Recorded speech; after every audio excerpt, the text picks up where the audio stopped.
Thank you for watching art. Some people like watching people paint. I guess that's better than watching paint dry. Come by anytime on a Saturday at 7 p.m. and paint with us, or just chat.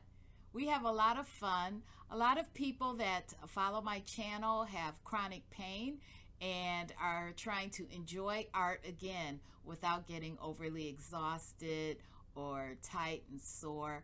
I try to paint in a style that's very loose and relaxing. We take breaks, and we also break up our paintings if they go past an hour. So everything that helps you be kind to yourself. But you don't have to have pain to join me. And thank you so much for your support.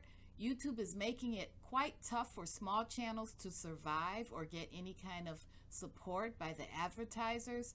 So every time you watch a whole video, you'll be really helping us out a lot. Okay, enjoy the video and enjoy all the rest of them too in the playlist in the description. See you later.